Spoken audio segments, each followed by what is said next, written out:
권리금 한 푼도 못 줘. 당장 꺼져. 서른도 안 돼 보이는 양복쟁이가 제 앞에서 소리쳤습니다. 저는 두 손을 싹싹 비볐습니다. 사장님, 제발이요. 여기서 30년을 장사했어요.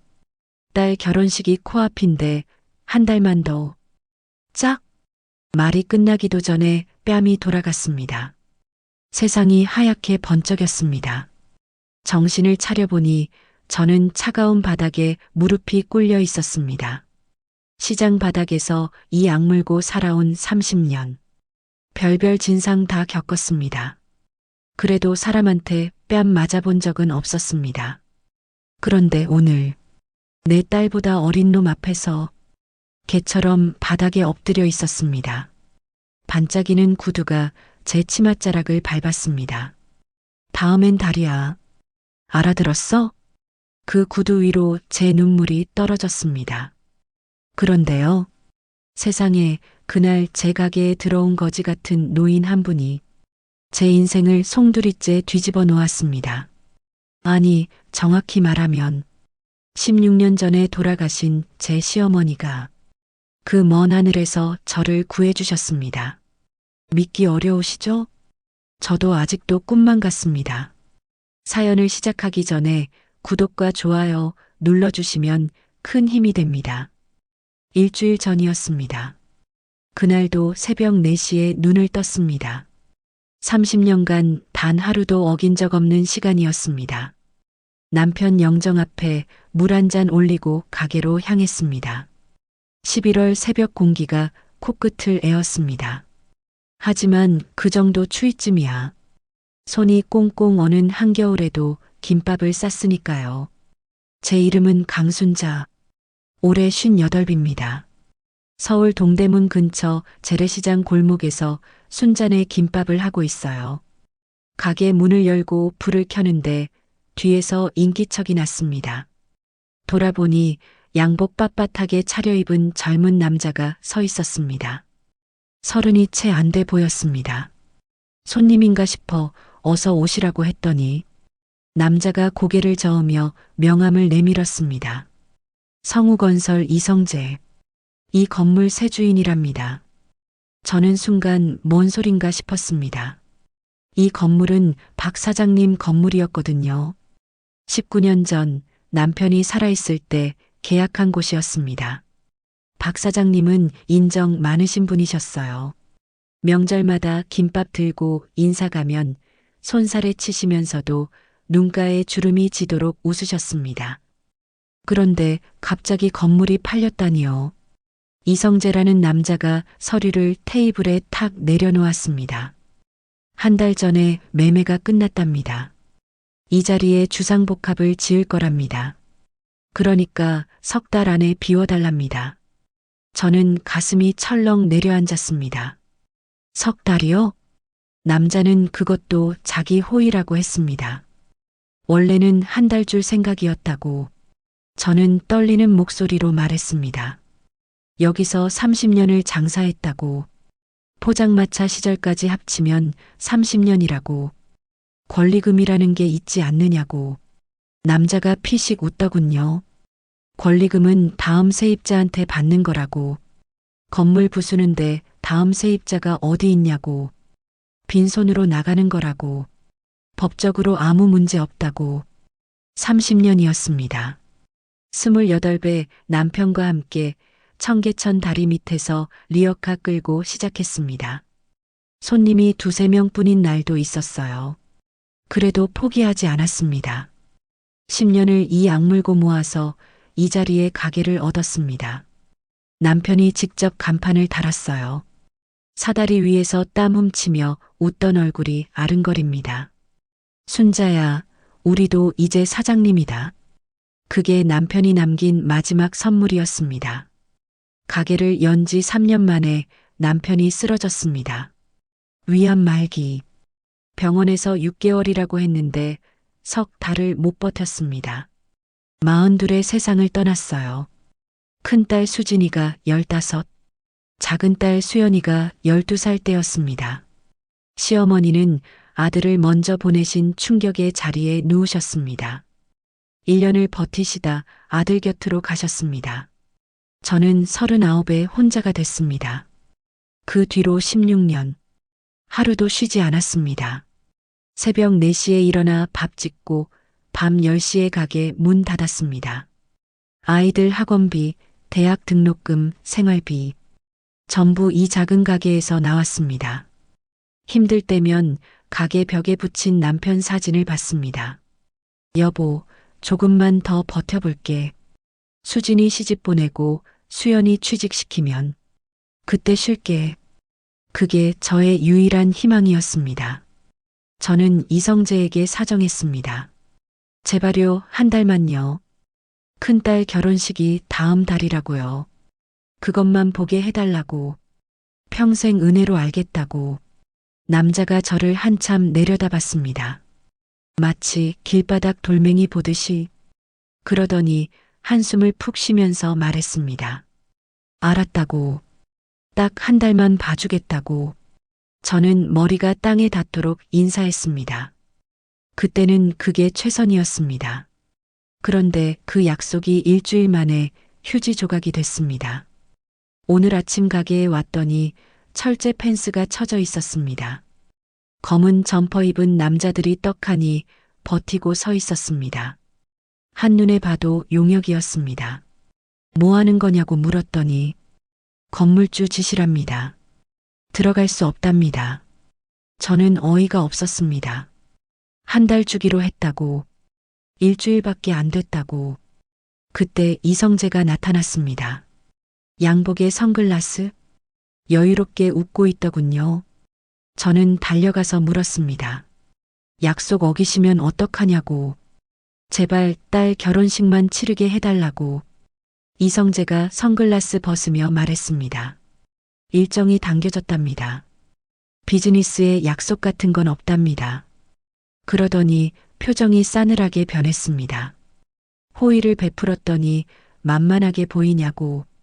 저는 아니라고, 그런 게 아니라고 손살에 쳤습니다. 그때 이성재가 옆에 있던 용역에게 눈짓을 했습니다. 짝! 뺨이 돌아갔습니다. 세상이 빙글빙글 돌았습니다. 정신을 차렸을 때 저는 바닥에 엎드려 있었습니다. 볼이 불에 댄 것처럼 화끈거렸습니다. 이가 흔들리는 것 같았습니다. 이성재의 구두가 제 앞에 멈췄습니다. 반짝반짝 윤이 나는 구두. 그 구두가 제 치맛자락을 밟았습니다. 다음엔 다리야. 알아들었어? 저는 대답할 수 없었습니다. 그저 떨고 있었습니다. 엄마. 저 멀리서 비명소리가 들렸습니다. 수진이었습니다. 출근길에 가게에 들렀던 거예요. 수진이가 달려와서 저를 부축해 일으켰습니다. 제 얼굴을 보더니 눈이 휘둥그레졌습니다. 엄마 얼굴에서 피가. 저는 괜찮다고, 별거 아니라고 손살에 쳤습니다. 수진이가 이성재를 향해 소리쳤습니다. 이게 뭐 하는 짓이에요? 경찰에 신고할 거예요. 이성재가 콧웃음을 쳤습니다. 신고해봤자 소용없다고. 변호사가 10명이 붙어 있다고. 그러면서 용역 하나에게 눈짓했습니다. 용역이 수진이 손에서 핸드폰을 낚아챘습니다. 바닥에 내동댕이 쳤습니다. 화면이 산산조각 났습니다. 저는 수진이를 뒤로 밀었습니다. 딸까지 다치게 할 수는 없었습니다. 이성재에게 매달렸습니다. 제발 딸은 건드리지 말아달라고. 저한테만 화풀이 하라고. 이성재가 손목시계를 봤습니다. 오늘 안에 짐 빼면 더 이상 안 건드린다고. 내일까지 안 비우면 가만 안 두겠다고. 그리고 돌아섰습니다. 용역들도 철수했습니다. 골목에 정적이 흘렀습니다. 저는 그 자리에 주저앉았습니다. 다리에 힘이 없었습니다. 수진이가 옆에 쪼그려 앉았습니다. 엄마, 괜찮아요? 저는 대답하지 못했습니다. 그저 하늘을 올려다봤습니다. 구름 한 점 없이 맑은 하늘. 원망스러웠습니다. 그때였습니다. 골목 저편에서 누군가 걸어오고 있었습니다. 허리가 굽은 노인이었습니다. 흰 머리카락이 산발처럼 엉켜 있었습니다. 옷은 낡고 더러웠습니다. 비틀비틀 걸어오더니 제 앞에서 멈췄습니다. 노인이 저를 내려다봤습니다. 흐릿한 눈동자였습니다. 그런데 그 눈동자 속에 뭔가가 있었습니다. 물끄러미 저를 보더니 노인의 눈에 갑자기 눈물이 고였습니다. 입술이 파르르 떨렸습니다. 그리고 떨리는 목소리로 중얼거렸습니다. 옥분이 아니야? 저는 심장이 멎는 줄 알았습니다. 옥분, 그건 돌아가신 시어머니 성함이었습니다. 이 노인이 왜 시어머니 이름을 알고 있는 걸까요? 옥분, 그 이름이 귓가에서 맴돌았습니다. 노인이 여전히 저를 바라보고 있었습니다. 눈에서 눈물이 뚝뚝 떨어지고 있었습니다. 떨리는 손이 제 얼굴 쪽으로 뻗어왔습니다. 저는 본능적으로 움찔했습니다. 노인의 손이 허공에서 멈췄습니다. 힘없이 떨어졌습니다. 뭔가 잘못 본 것을 깨달은 듯 고개를 떨궜습니다. 저는 그제야 노인을 제대로 봤습니다. 흰 머리카락이 엉켜 있었습니다. 볼이 푹 꺼져 있었습니다. 옷은 낡고 더러웠지만 손과 얼굴에서 묘한 기품이 느껴졌습니다. 거친 일을 해온 손이 아니었습니다. 이분은 대체 누구일까? 노인이 비틀거렸습니다. 저는 얼른 일어나 부축했습니다. 노인의 몸에서 힘이 쭉 빠져 있었습니다. 굶은 사람 같았습니다. 수진이가 물었습니다. 엄마, 이분 누구야? 나도 모른다고 했습니다.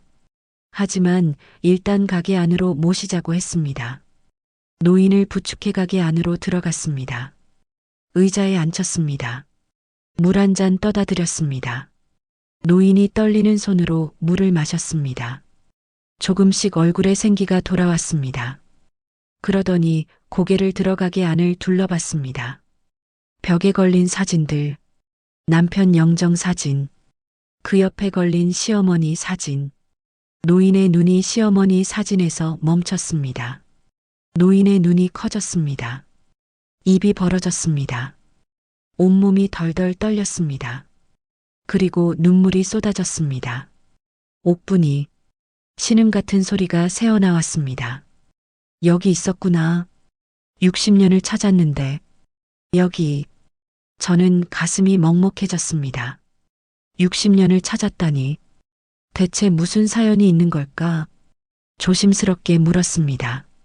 어르신, 저희 시어머니를 아세요? 노인이 천천히 고개를 끄덕였습니다. 눈물이 주름진 볼을 타고 흘러내렸습니다. 60년이야. 60년 동안 찾았어.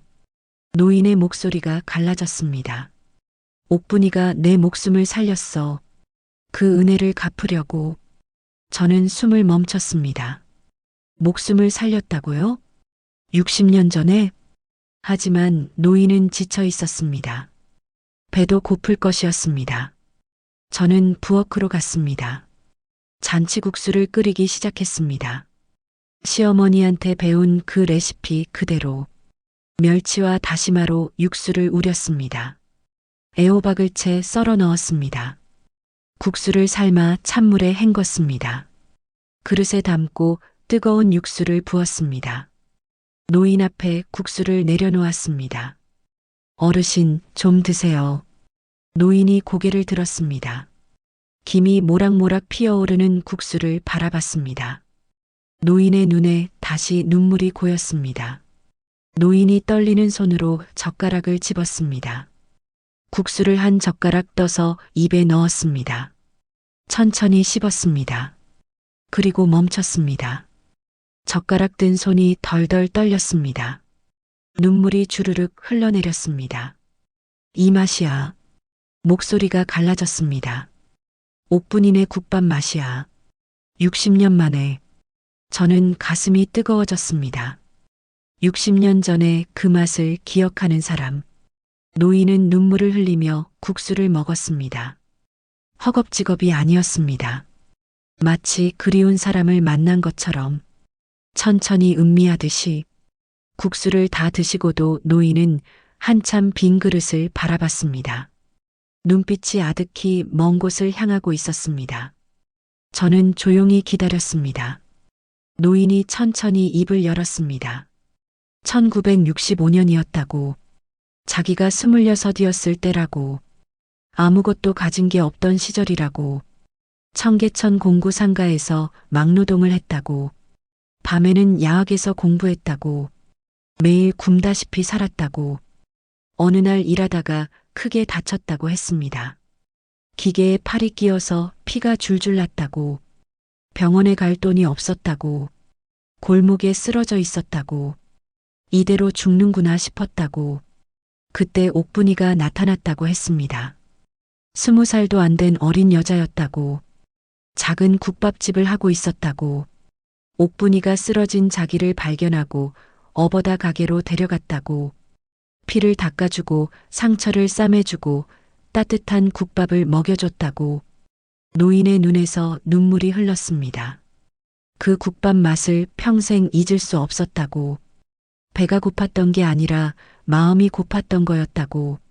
세상에 혼자라고 생각했는데 누군가 따뜻하게 대해줬다고. 그게 얼마나 큰 힘이 됐는지 모른다고. 저는 말없이 들었습니다. 시어머니, 그런 분이셨구나. 시어머니는 저에게 한 번도 그 이야기를 안 해주셨습니다. 베푼 은혜를 자랑하는 분이 아니셨으니까. 노인이 말을 이었습니다. 상처가 나을 때까지 밥도 먹여주고 잠자리도 내어줬다고. 자기는 갚을 게 없었다고. 그래서 약속했다고. 꼭 성공해서 돌아오겠다고.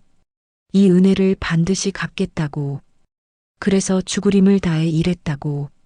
낮에는 막노동, 밤에는 공부. 10년을 그렇게 버텼다고. 그러다 작은 기회가 왔다고. 빚을 잔뜩 지고 공장 하나를 인수했다고. 그게 시작이었다고. 저는 물었습니다.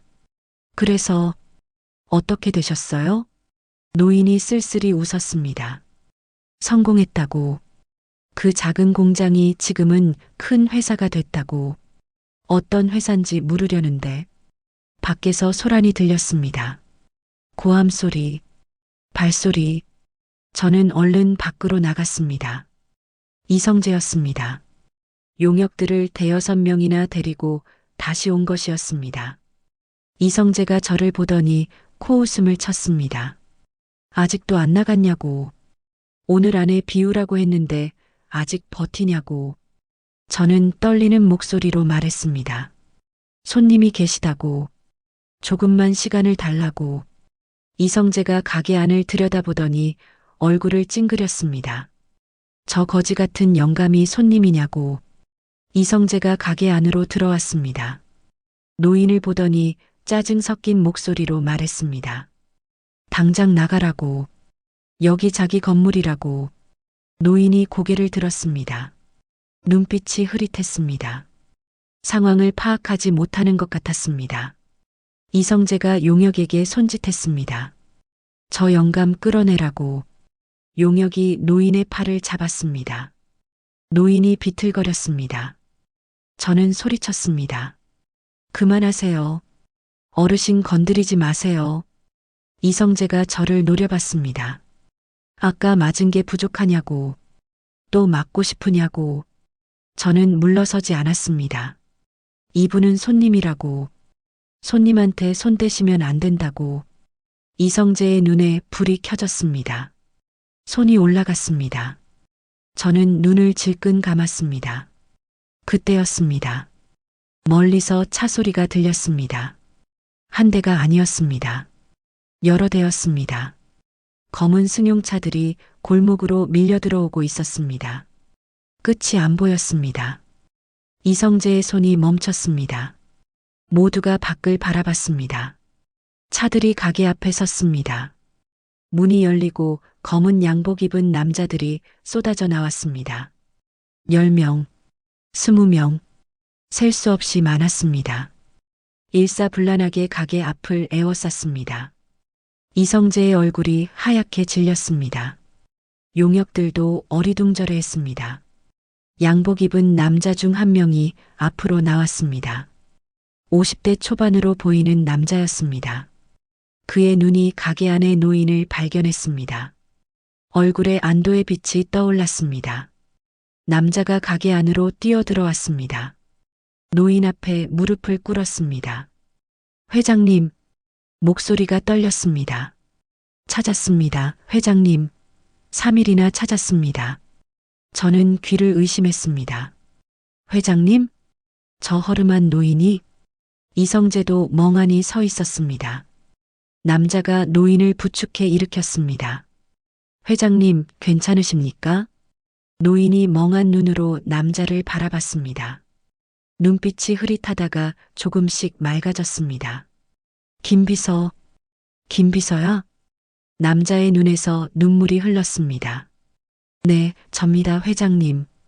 비서실장 김정호입니다. 이성재가 떨리는 목소리로 물었습니다. 저 영감이 회장이라고요? 김비서가 이성재를 돌아봤습니다. 눈빛이 차가웠습니다. 태산그룹 명예회장 최태산 회장님이시다. 저는 숨이 멎는 줄 알았습니다. 태산그룹. 대한민국에서 손꼽히는 대기업. 연 매출 50조가 넘는다고 뉴스에서 본 적 있었습니다. 그 그룹의 명예회장이 방금 전까지 제 가게에서 국수를 드시던 저 노인이라고? 이성재의 얼굴이 사색이 됐습니다. 성우건설, 태산건설 밑에서 하청 받아먹고 사는 회사. 그 하청업체 아들이 태산그룹 회장 앞에서 행패를 부린 겁니다. 이성재의 다리가 후들거리기 시작했습니다. 김비서가 주위를 둘러봤습니다. 가게 앞에 처진 펜스, 바닥에 나뒹구는 깨진 핸드폰, 그리고 제 얼굴에 남은 손자국. 김비서의 눈빛이 서늘하게 변했습니다. 여기서 무슨 일이 있었던 겁니까? 수진이가 나섰습니다. 저 사람들이 엄마를 때렸다고, 가게에서 나가라며 협박했다고. 김비서가 이성재를 바라봤습니다. 당신이 했습니까? 이성재가 손사래를 쳤습니다. 그게 오해라고. 그때 노인이 입을 열었습니다. 눈빛이 맑아져 있었습니다. 정신이 돌아온 것 같았습니다. 김비서, 낮고 굵은 목소리였습니다. 저자가 이댁을 때렸어. 내 눈앞에서. 김비서의 얼굴이 굳어졌습니다. 회장님께서 보고 계시는 앞에서요? 노인이 천천히 이성재에게 다가갔습니다. 이성재가 뒷걸음질 쳤습니다. 노인이 멈춰섰습니다. 이성재를 올려다봤습니다. 노인은 키가 작았습니다. 허리도 굽어 있었습니다. 그런데 그 눈빛 앞에서 이성재가 움츠러들었습니다. 내가 누군지 아느냐? 이성재가 입을 벙긋거렸습니다. 저는 성우건설 이성재. 노인이 고개를 끄덕였습니다. 성우건설, 우리 하청업체지. 이성재의 얼굴이 흙빛으로 변했습니다. 하청업체, 성우건설은 태산건설 일감으로 먹고 사는 회사였습니다. 태산에서 하청을 끊으면 그날로 문 닫아야 합니다. 그 태산그룹 명예회장 앞에서, 그것도 회장의 은인 가족을 때렸습니다. 이성재의 무릎이 꺾이기 시작했습니다. 노인이 김비서를 돌아봤습니다. 저자 아버지가 누구지? 성우건설 이만석 사장입니다. 회장님. 지금 당장 연락해. 아들이 무슨 짓을 했는지 알려줘. 알겠습니다, 회장님. 김비서가 핸드폰을 꺼냈습니다. 이성재가 무릎을 꿇었습니다. 털썩? 아까까지 저를 내려다보며 발로 치맛자락을 밟던 그 남자가 지금 제 앞에서 무릎을 꿇고 있었습니다. 회장님, 살려주십시오. 이성재의 목소리가 떨렸습니다. 제발 한 번만 봐주십시오. 몰라서 그랬습니다. 노인은 이성재를 내려다봤습니다. 아무 말도 하지 않았습니다. 그 침묵이 더 무서웠습니다. 저는 그 광경을 멍하니 바라봤습니다. 세상에, 아까까지 저를 개 취급하던 사람이 저보다 더 비참하게 바닥에 엎드려 있었습니다. 이게 꿈인가 싶었습니다. 노인이 저에게로 돌아섰습니다. 눈빛이 따뜻하게 변했습니다. 완전히 다른 사람 같았습니다. 아까 그 국수, 노인이 말했습니다. 옥분이한테 배운 거지? 저는 고개를 끄덕였습니다. 네, 시어머니한테 배웠어요. 노인의 눈에 눈물이 고였습니다. 60년 만에 그 맛을 다시 먹었어. 노인이 제 손을 잡았습니다. 거칠고 마른 손이었습니다. 하지만 따뜻했습니다. 고마워. 정말 고마워. 저도 눈물이 났습니다. 왜인지 모르게 그냥 눈물이 흘러내렸습니다. 노인이 가게를 나서며 멈춰 섰습니다. 아직도 바닥에 무릎 꿇은 이성재를 내려다봤습니다. 이 건물, 노인이 말했습니다. 내가 산다. 오늘 중으로. 이성재가 고개를 번쩍 들었습니다. 얼굴에 공포가 가득했습니다. 그건 너는 손대. 알겠나? 이성재가 연신 고개를 조아렸습니다. 네, 알겠습니다. 김 비서가 다가왔습니다. 회장님, 병원으로 가셔야 합니다. 3일 동안 밖에 계셨으니 검사를 받으셔야.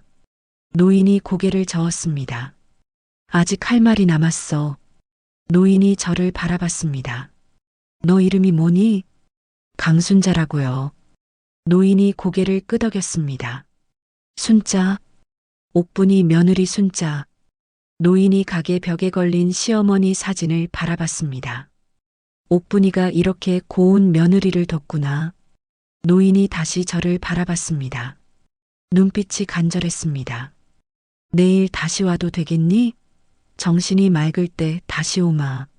저는 고개를 끄덕였습니다. 네, 언제든 오세요. 노인이 환하게 웃었습니다. 그 웃음에서 60년의 세월이 느껴졌습니다. 기다림과 그리움의 세월이. 노인이 가게를 나섰습니다.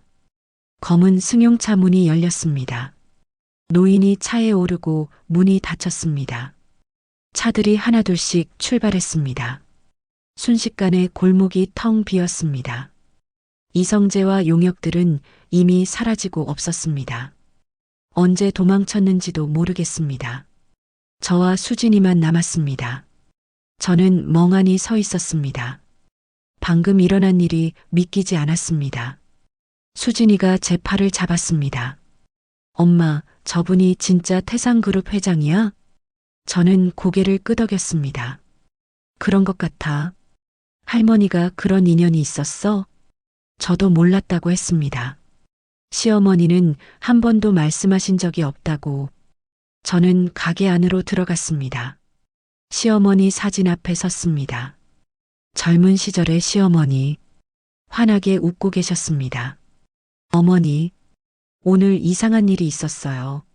어머니를 60년 동안 찾던 분이 오셨어요. 어머니가 베푼 은혜를 갚으러 왔대요. 저는 문득 시어머니가 자주 하시던 말씀이 떠올랐습니다. 순자야, 사람한테는 항상 잘해야 해. 베푼 건 잊어도 받은 건 잊으면 안 돼. 언젠가 다 돌아오는 거야. 60년 전에 국밥 한 그릇.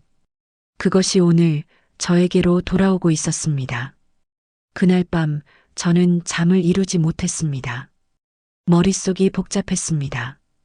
태상그룹, 60년 전의 은혜, 시어머니, 모든 것이 뒤엉켜 있었습니다. 그런데 한편으로는 불안했습니다. 노인의 눈빛, 맑았다가 흐려지고 흐려졌다가 맑아지던 그 눈빛. 혹시 치매가 아닐까? 오늘 있었던 일을 내일 기억이나 하실까? 괜한 희망을 품은 건 아닐까? 저는 창밖을 바라봤습니다. 달이 구름 사이로 모습을 드러냈습니다. 여보, 할머니, 하늘에서 보고 계시죠? 제발 이번만큼은 잘 되게 해주세요. 다음 날 아침 전화벨이 울렸습니다. 모르는 번호였습니다.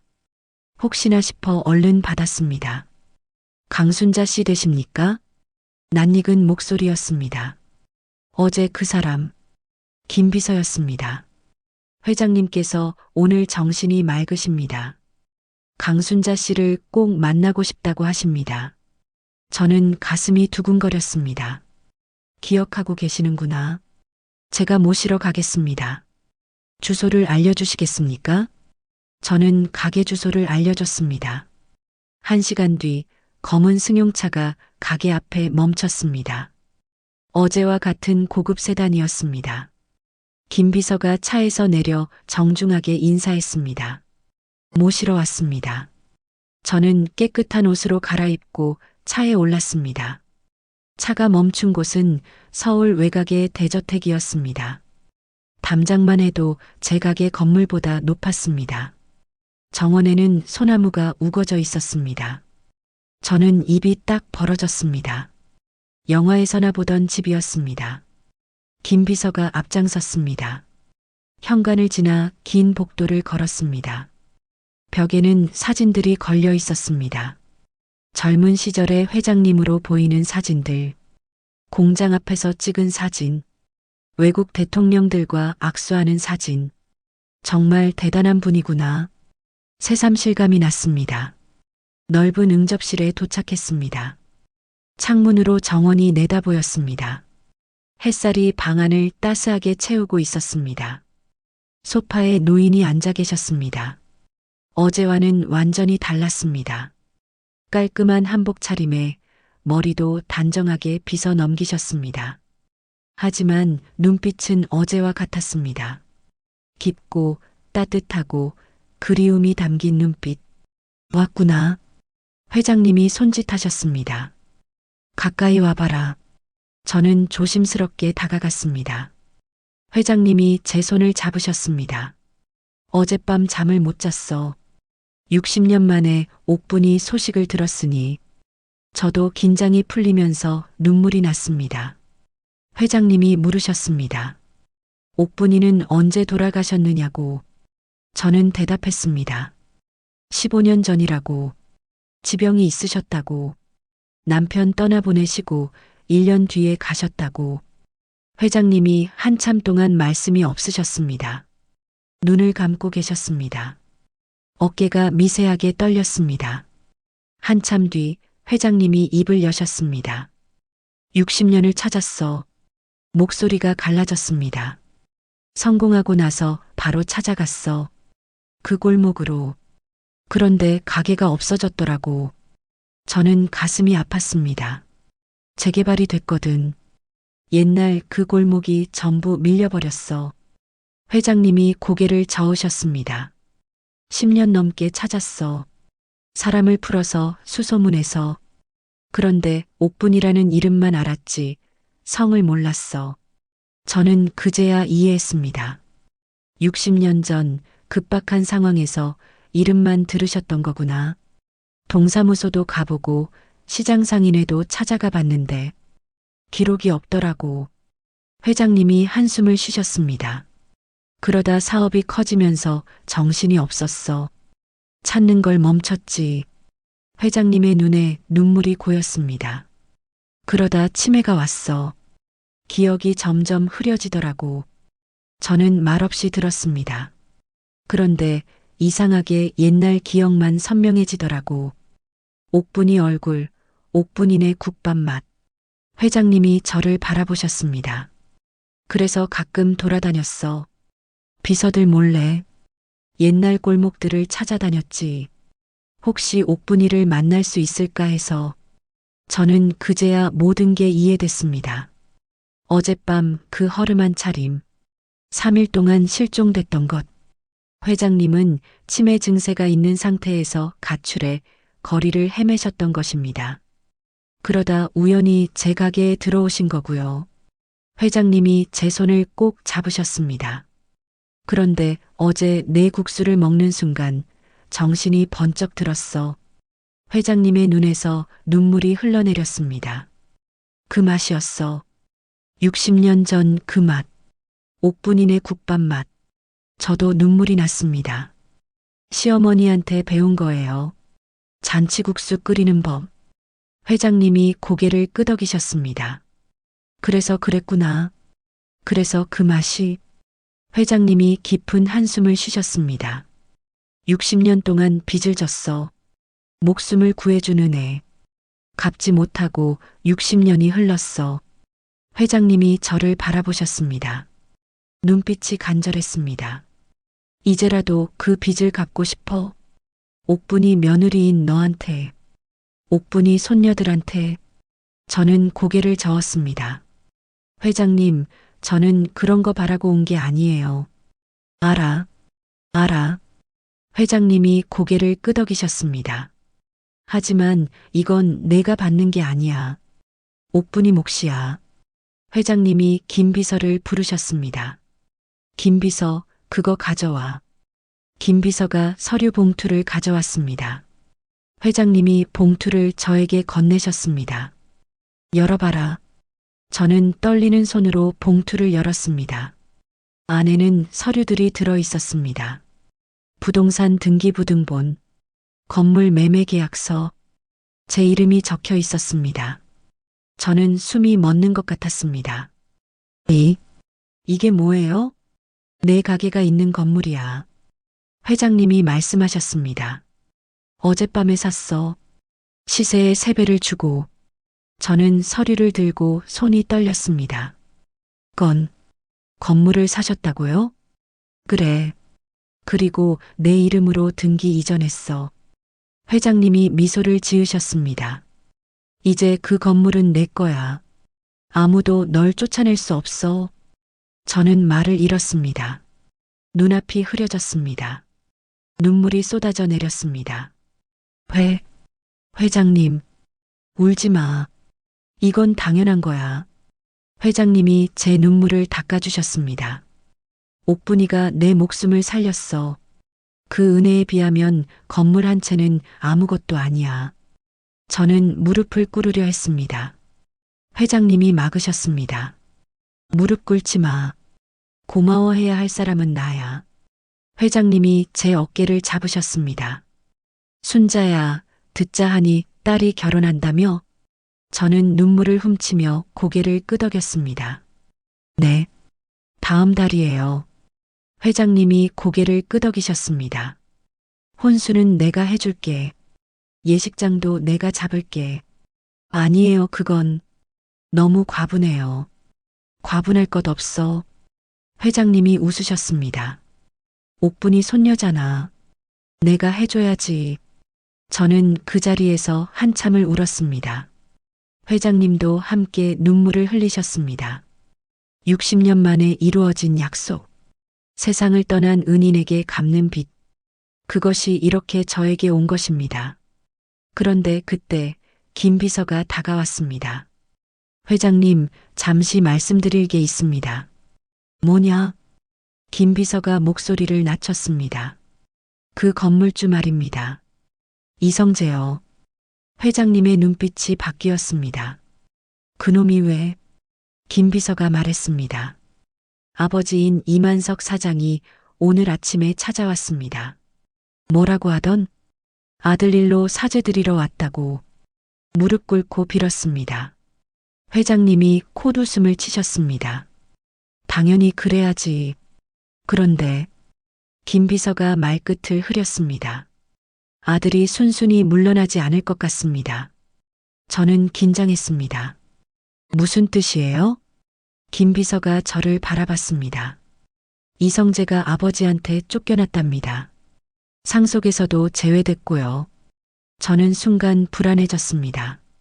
모든 걸 잃은 사람, 그런 사람이 뭘 할지. 회장님이 고개를 저으셨습니다. 걱정 마라.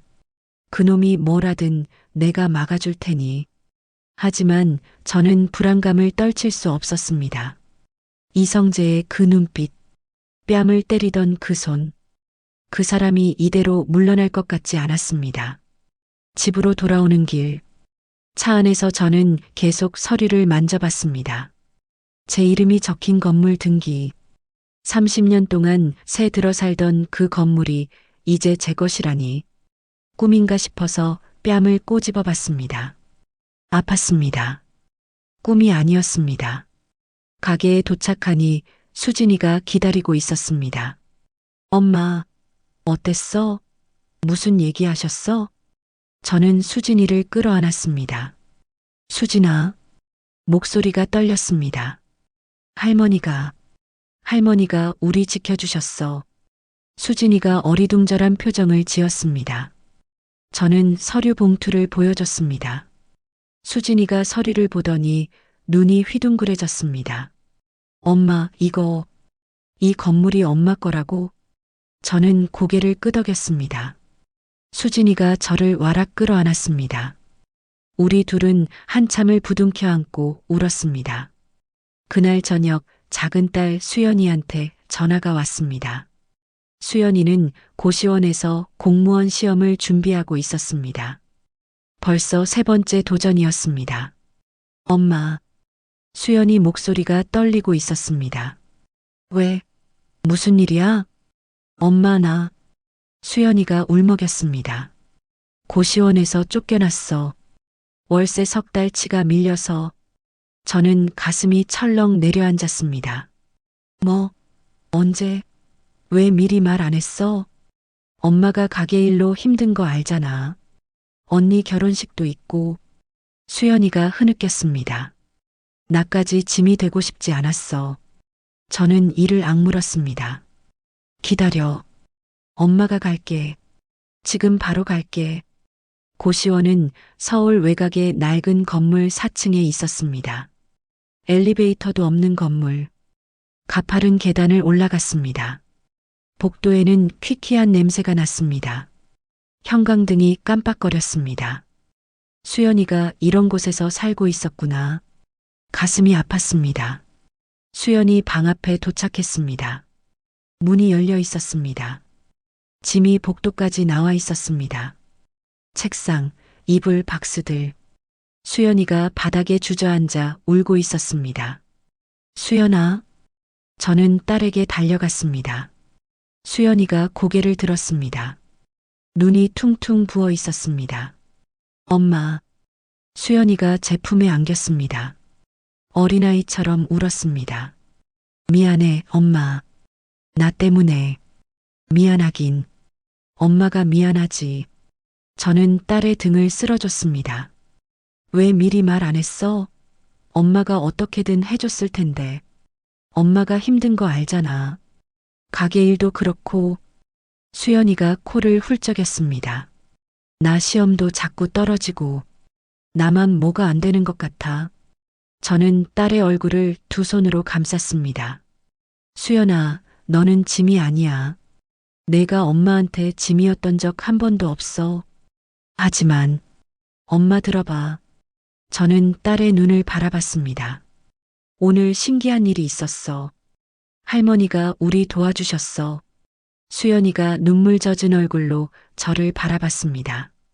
할머니? 돌아가신 할머니요? 저는 오늘 있었던 일을 다 얘기해 줬습니다.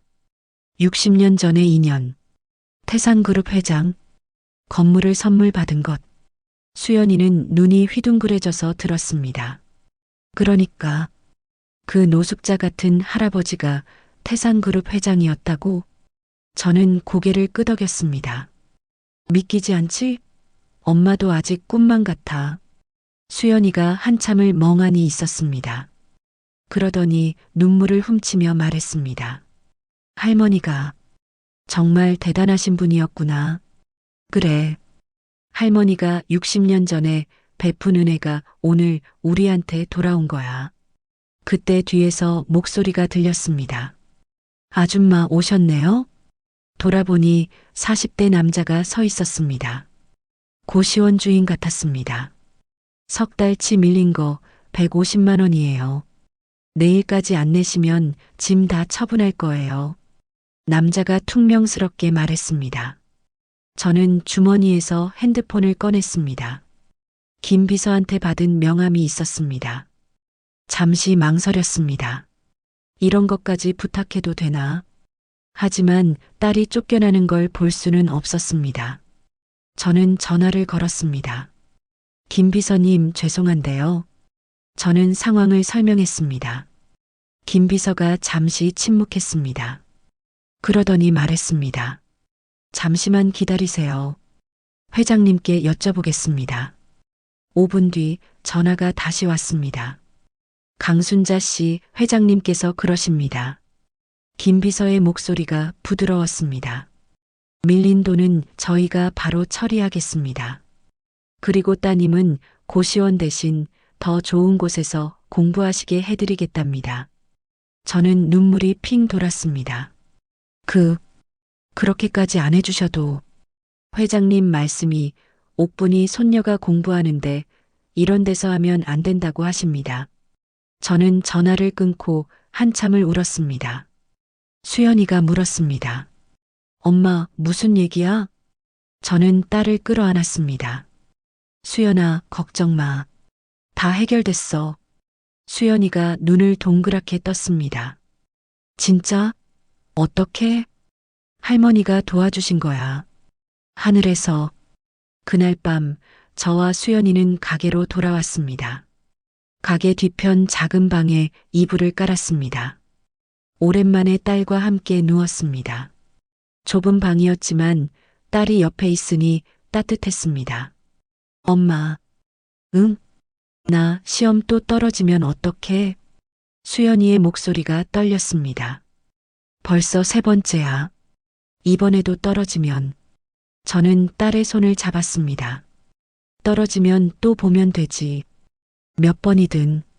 근데 언니는 결혼하고 엄마는 가게 일하고 나만 아무것도 못하고 있어. 저는 딸의 머리를 쓸어줬습니다. 아무것도 못하긴. 공부하고 있잖아. 미래 준비하고 있잖아. 그게 뭐가 대단하다고. 대단하지. 저는 딸의 눈을 바라봤습니다. 엄마는 공부 못 해봤어. 돈이 없어서. 그래서 시장 바닥에서 김밥 말았어. 저는 딸의 손을 꼭 쥐었습니다. 근데 너는 공부하잖아. 더 좋은 사람 되려고 노력하잖아. 그게 얼마나 대단한 건데. 수연이 눈에서 눈물이 흘러내렸습니다. 저는 딸을 안아줬습니다. 수연아, 엄마는 내가 자랑스러워. 포기 안 하고 계속 도전하는 거. 그게 진짜 대단한 거야. 수연이가 제품에서 울었습니다. 저도 함께 울었습니다. 창밖으로 달빛이 쏟아지고 있었습니다. 저는 하늘을 올려다봤습니다. 여보, 할머니, 오늘도 지켜봐 주셨죠? 감사해요. 정말 감사해요. 며칠이 지났습니다. 가게 앞에 쳐져 있던 펜스가 철거됐습니다. 이성재 측에서 보낸 사과 서한도 왔습니다. 모든 것이 원래대로 돌아온 것 같았습니다. 아니, 원래보다 더 좋아졌습니다. 저는 이제 건물주였으니까요. 수연이는 태상그룹에서 마련해준 오피스텔로 이사했습니다. 넓고 깨끗한 원룸이었습니다. 창문으로 햇살이 쏟아지는 방. 책상도 새로 들여놨습니다. 수연이가 공부하기에 딱 좋은 환경이었습니다. 수진이 결혼 준비도 순조롭게 진행되고 있었습니다. 회장님께서 예식장을 잡아주셨습니다. 서울 시내의 유명한 호텔이었습니다. 혼수도 태상그룹에서 다 해결해 주셨습니다. 저는 너무 과분하다고 손사래를 쳤습니다. 하지만 회장님은 고집을 꺾지 않으셨습니다. 옥분이 손녀 결혼인데 당연하다고 하셨습니다. 모든 것이 꿈만 같았습니다. 한 달 전만 해도 뺨 맞고 쫓겨날 처지였는데 지금은 건물주가 됐고 딸 결혼 준비도 척척 진행되고 있고 저는 매일 아침 시어머니 사진 앞에 절을 올렸습니다. 어머니, 감사해요. 정말 감사해요. 그런데 이상한 일이 생겼습니다. 가게 앞에 누군가 서성이는 게 보였습니다. 처음엔 손님인가 싶었습니다. 그런데 들어오지 않고 가게 앞만 왔다 갔다 했습니다. 며칠 동안 계속. 어느 날 그 사람의 얼굴을 봤습니다. 심장이 철렁 내려앉았습니다. 이성재였습니다. 하지만 예전과 완전히 달랐습니다. 빳빳하던 양복 대신 구겨진 후드티를 입고 있었습니다. 면도도 안 한 얼굴, 충혈된 눈, 폐인 같았습니다. 이성재가 저와 눈이 마주쳤습니다. 저는 본능적으로 뒤로 물러섰습니다. 이성재가 다가왔습니다.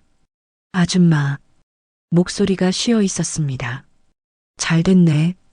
아주 잘 됐어. 비아냥거리는 말투였습니다. 저는 떨리는 목소리로 말했습니다. 여기서 뭐 하시는 거예요? 뭐 하긴. 구경하는 거지. 내가 지을 건물이었는데. 이성재가 피식 웃었습니다. 근데 이제 아줌마 건물이네. 세상 참 웃기다. 저는 대답하지 않았습니다. 이성재가 한 발짝 더 다가왔습니다. 다 아줌마 때문이야. 눈에 광기가 어렸습니다. 아버지한테 쫓겨났어. 상속도 박탈당했어. 회사에서도 잘렸어. 저는 뒤로 물러섰습니다. 그건 제 잘못이 아니잖아요. 아니야. 다 아줌마 때문이야. 이성재가 이를 갈았습니다. 아줌마만 아니었으면 이렇게 안 됐어. 그때 가게 안에서 수진이가 나왔습니다. 엄마, 무슨 일이야? 이성재가 수진이를 보더니 비웃었습니다. 딸도 있네. 결혼한다며? 아주 호사스럽게? 수진이가 이성재를 노려봤습니다. 당신 뭐야? 당장 안 꺼져? 이성재가 손을 들었습니다. 저는 수진이 앞을 막았습니다. 그때 검은 승용차가 골목으로 들어왔습니다. 태상그룹 차였습니다. 경호원 2명이 내려서 이성재에게 다가갔습니다. 비키시죠? 단호한 목소리였습니다. 이성재가 경호원들을 보더니 뒷걸음질 쳤습니다. 이성재가 저를 노려봤습니다. 두고 봐. 끝난 거 아니야. 그리고 돌아서 사라졌습니다. 저는 한참 동안 그 자리에 서 있었습니다. 심장이 두근거렸습니다. 수진이가 물었습니다. 엄마, 괜찮아? 응, 괜찮아. 하지만 괜찮지 않았습니다. 이성재의 그 눈빛, 모든 것을 잃은 사람의 눈빛, 무서웠습니다. 그날 저녁 김 비서에게 전화가 왔습니다. 강순자 씨, 오늘 이성재가 찾아왔다고요? 네. 어떻게 하셨어요? 경호원들한테 보고받았습니다. 김 비서가 한숨을 쉬었습니다. 이성재가 요즘 상태가 안 좋은 것 같습니다. 저는 불안해졌습니다. 어떻게 안 좋은데요? 아버지한테 상속 박탈당하고 나서 술에 빠졌답니다. 주변 사람들한테도 행패를 부리고. 김 비서가 목소리를 낮췄습니다. 당분간 조심하세요. 경호원 배치를 강화하겠습니다. 전화를 끊고 저는 창밖을 바라봤습니다. 어둠이 내리고 있었습니다. 이성재, 그 사람이 뭘 할지 알 수 없었습니다. 하지만 이제 와서 물러설 수는 없었습니다. 딸 결혼식이 열흘 앞으로 다가왔으니까요. 다음 날 회장님을 뵈러 갔습니다. 정기적으로 안부를 여쭈러 가는 게 습관이 됐습니다. 대저택 응접실. 회장님이 소파에 앉아 계셨습니다. 그런데 오늘따라 회장님 얼굴색이 안 좋아 보였습니다. 창백하셨습니다. 눈빛도 흐릿했습니다. 회장님, 괜찮으세요? 응, 괜찮아. 회장님이 억지로 웃으셨습니다. 하지만 괜찮아 보이지 않았습니다. 김 비서가 저를 복도로 불렀습니다. 강순자 씨, 사실대로 말씀드릴게요. 김 비서의 얼굴이 어두웠습니다. 회장님 상태가 안 좋으십니다. 저는 가슴이 철렁했습니다. 치매가 빠르게 진행되고 있어요. 맑은 정신을 유지할 수 있는 시간이 점점 줄어들고 있습니다. 저는 말을 잃었습니다.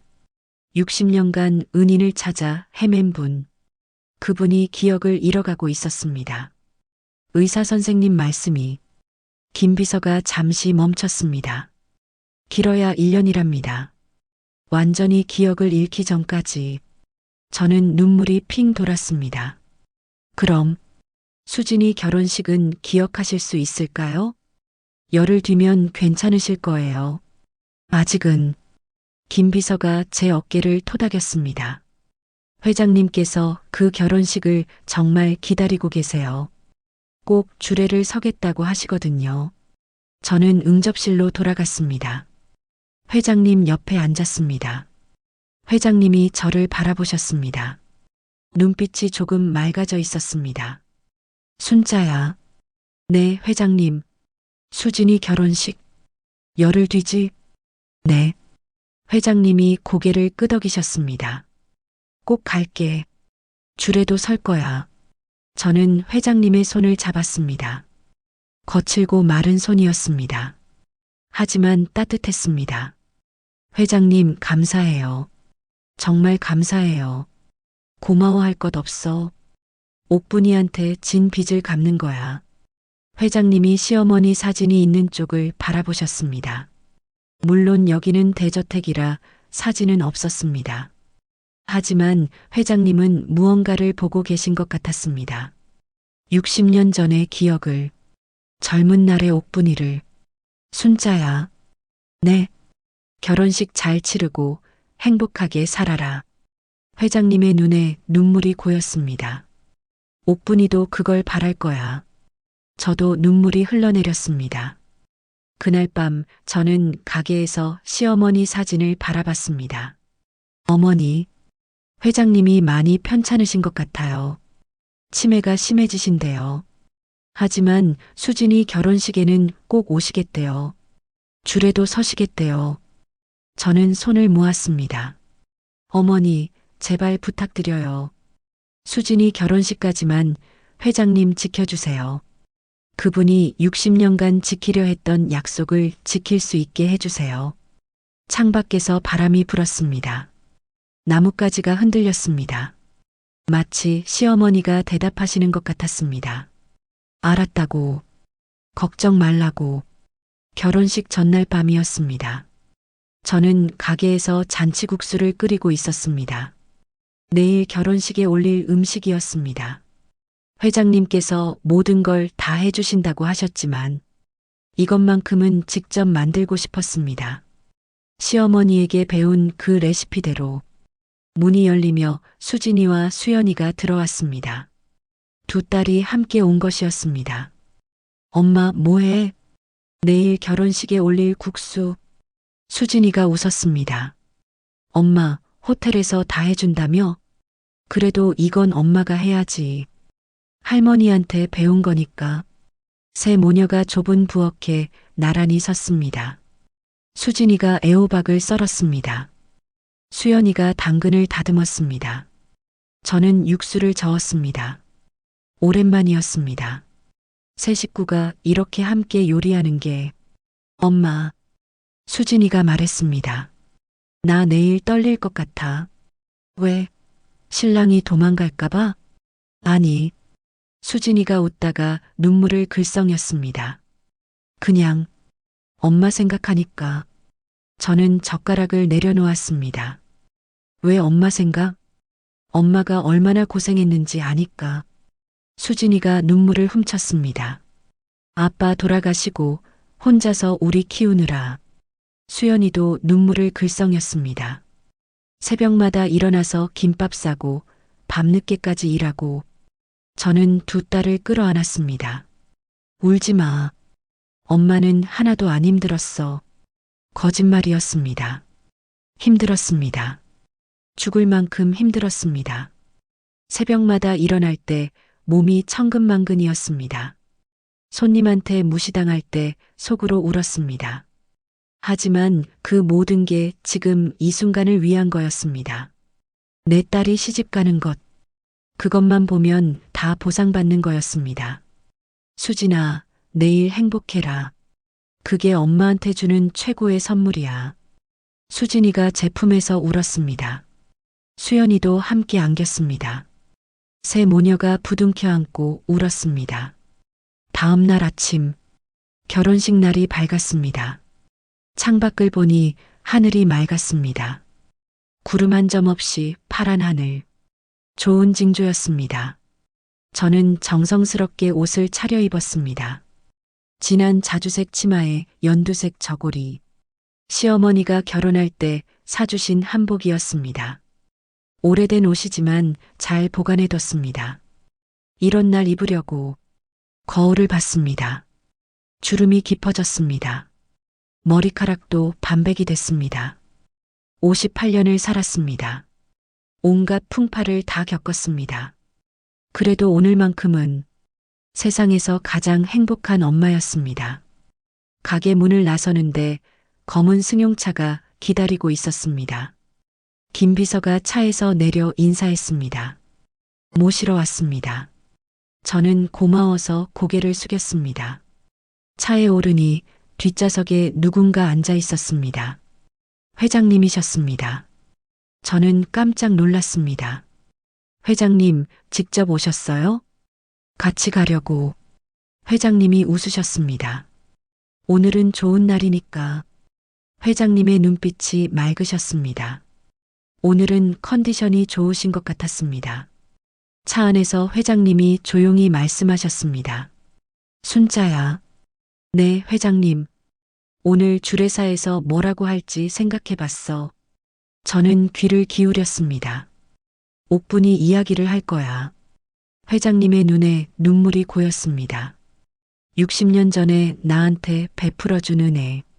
그게 오늘 이렇게 열매를 맺었다고. 저는 회장님의 손을 잡았습니다. 회장님, 감사해요.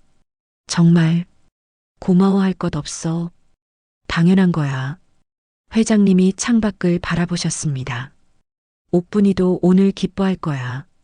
하늘에서 보고 있을 거야. 예식장에 도착했습니다. 서울 시내의 큰 호텔이었습니다. 로비에 들어서니 사람들이 북적거렸습니다. 하객들이 모여들고 있었습니다.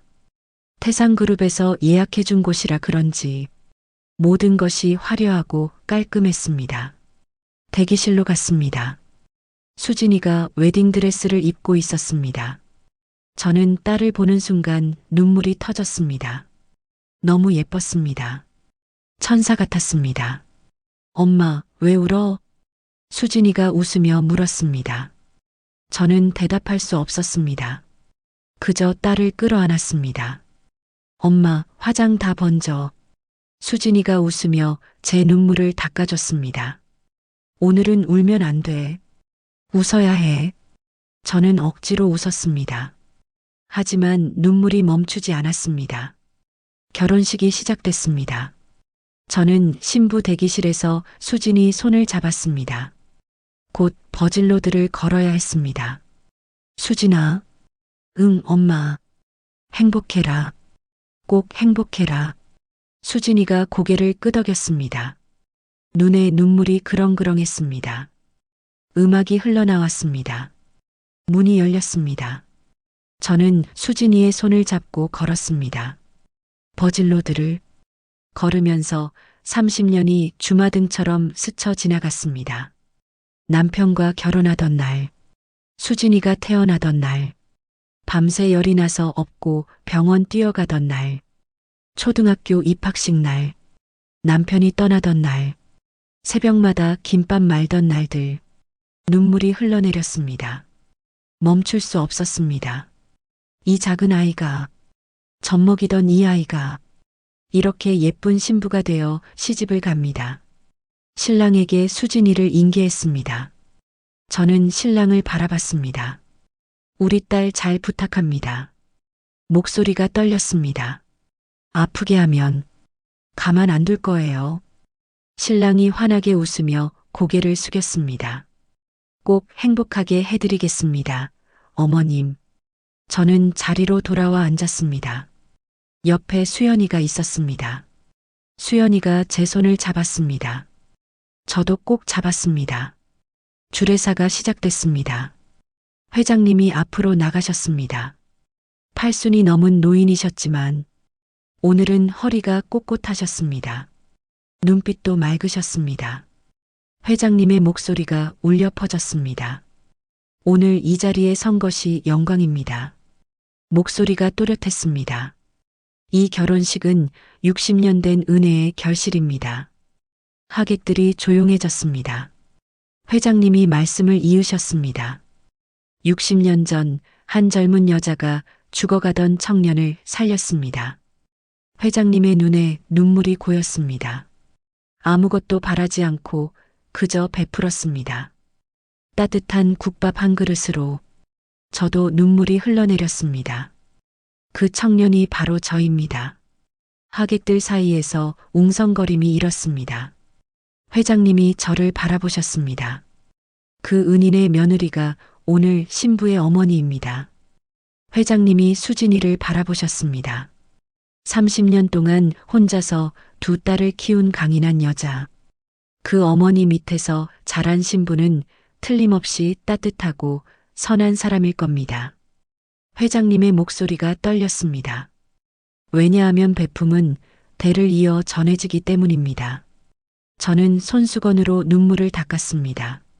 멈출 수가 없었습니다. 회장님이 신랑 신부를 바라보셨습니다. 오늘 두 사람에게 부탁하고 싶은 게 있습니다. 받은 은혜를 기억하세요. 그리고 그 은혜를 세상에 갚으세요. 나처럼 60년을 기다리지 말고 매일매일 작은 친절을 베푸세요. 그게 가장 아름다운 삶입니다. 회장님의 목소리가 갈라졌습니다. 나는 오늘 이 자리에서 회장님이 저를 바라보셨습니다. 60년간의 빚을 갚습니다. 회장님의 눈에서 눈물이 흘러내렸습니다. 옥분이 보고 있지? 이제 편히 눈 감아도 되겠지? 저는 참을 수 없어서 일어났습니다. 회장님께 다가갔습니다. 회장님을 꼭 안았습니다. 우리 둘 다 울었습니다. 하객들도 울었습니다. 예식장 전체가 눈물바다가 됐습니다. 결혼식이 끝났습니다. 피로 연장으로 이동했습니다. 회장님은 지친 기색이 역력했습니다. 하지만 환하게 웃고 계셨습니다. 저는 회장님께 다가갔습니다. 회장님, 오늘 정말 감사했어요. 고마울 것 없어. 내가 더 고맙지. 회장님이 제 손을 잡으셨습니다. 오늘이 내 인생 최고의 날이야. 회장님이 하늘을 올려다보셨습니다. 옥분이도 기뻐할 거야. 틀림없이 저도 하늘을 올려다봤습니다. 파란 하늘. 어딘가에서 시어머니가 웃고 계실 것 같았습니다. 결혼식이 끝난 지 한 달이 지났습니다. 수진이는 신혼여행에서 돌아와 행복하게 살고 있었습니다. 남편과 작은 아파트를 구했습니다. 가끔 가게에 들러 일을 도와줬습니다. 수연이도 좋은 소식을 가져왔습니다. 공무원 시험에 합격한 것입니다. 네 번째 도전 끝에 저는 그 소식을 듣고 펑펑 울었습니다. 수연이도 울었습니다. 엄마, 포기하지 말라고 해줘서 고마워. 저는 딸을 꼭 안았습니다. 내가 해낸 거야. 엄마가 뭘 했다고. 모든 것이 잘 풀렸습니다. 이제 저는 건물주였습니다. 2층에는 새 세입자가 들어왔습니다. 젊은 부부가 작은 빵집을 열었습니다. 저는 그들에게 첫 달 임대료를 받지 않았습니다. 시작이 어려우니 힘내라고 했습니다. 부부가 눈물을 글썽이며 고마워했습니다. 저는 시어머니 말씀을 전해줬습니다. 베푼 건 잊어도 받은 건 잊지 말라고. 나중에 형편이 나아지면 다른 사람 도와주라고. 그게 갚는 거라고. 그런데 회장님 소식이 좋지 않았습니다.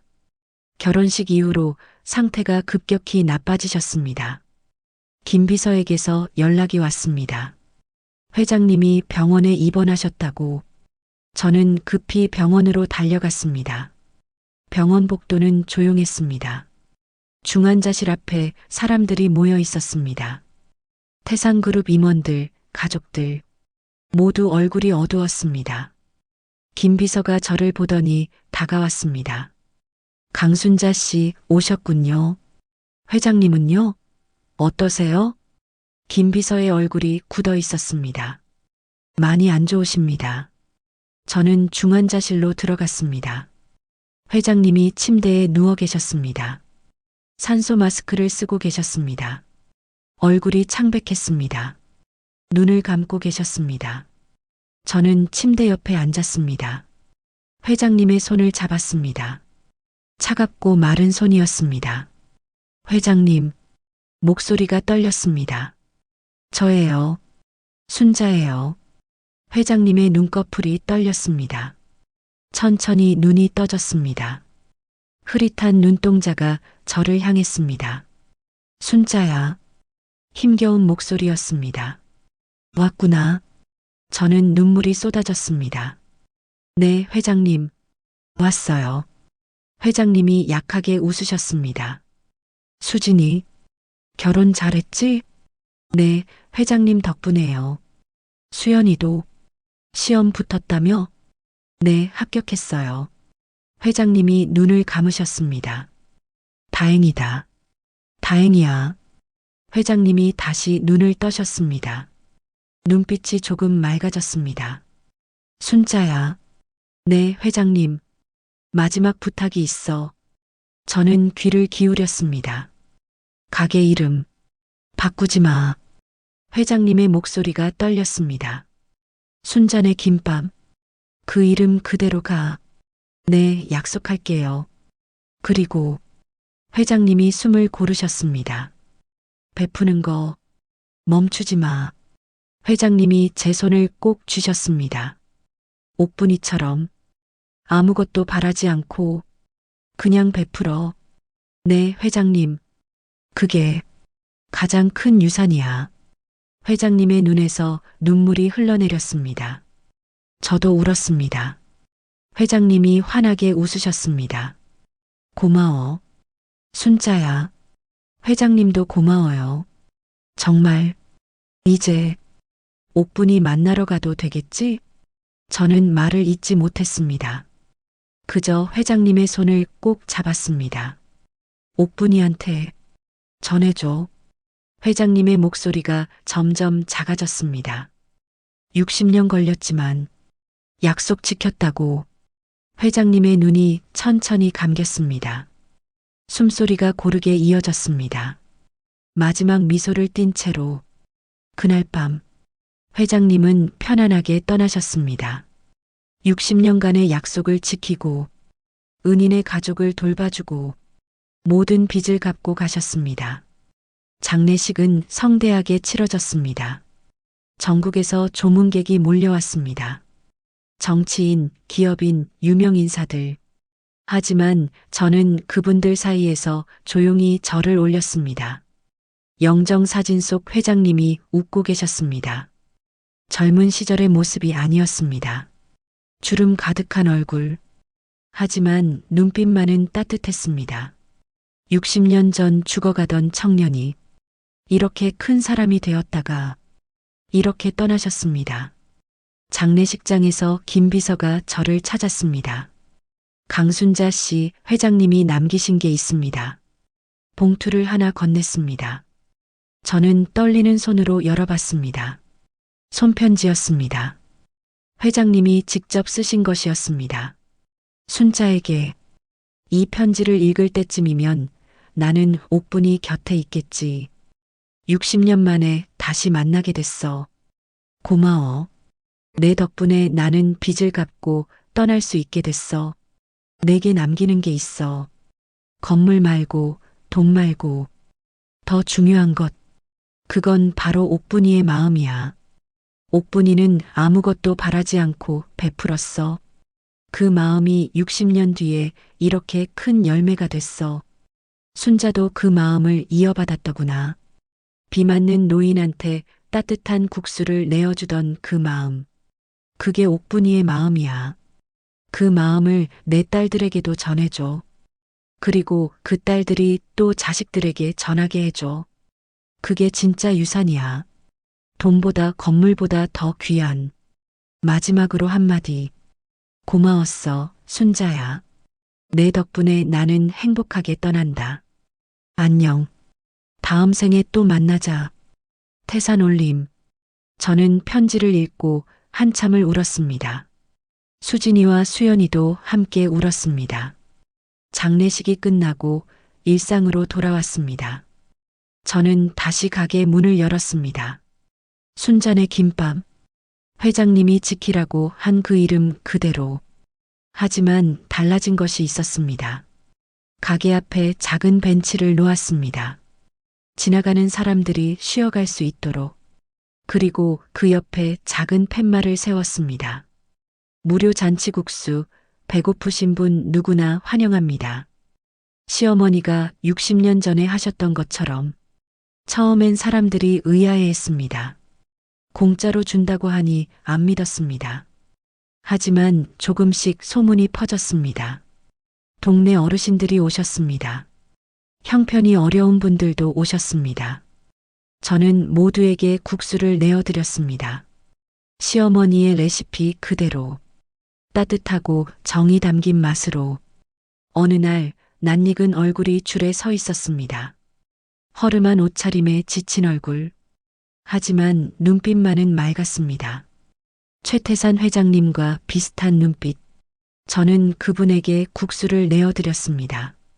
천천히 드시라고 했습니다. 그분이 국수를 한 젓가락 드셨습니다.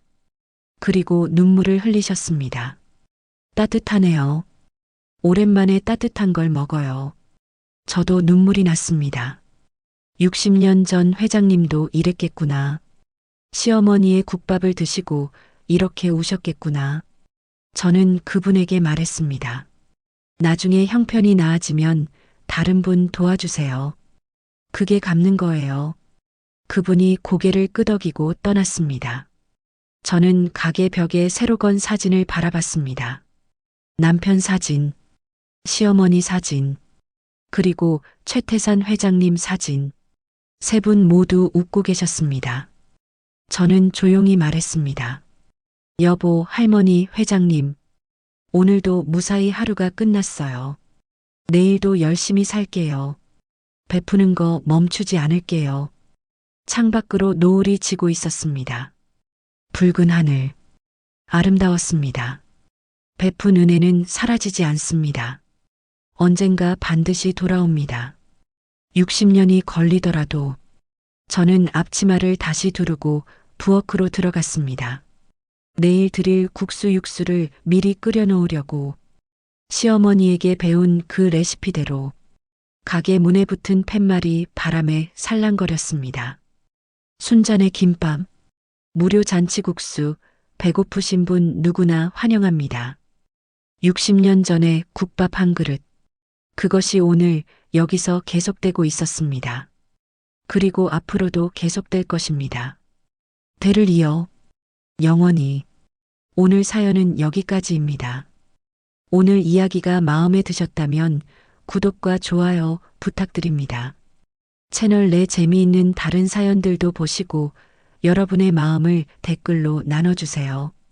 여러분의 따뜻한 한마디가 누군가에게 깊은 위로와 감동을 줍니다. 건강이 최고예요.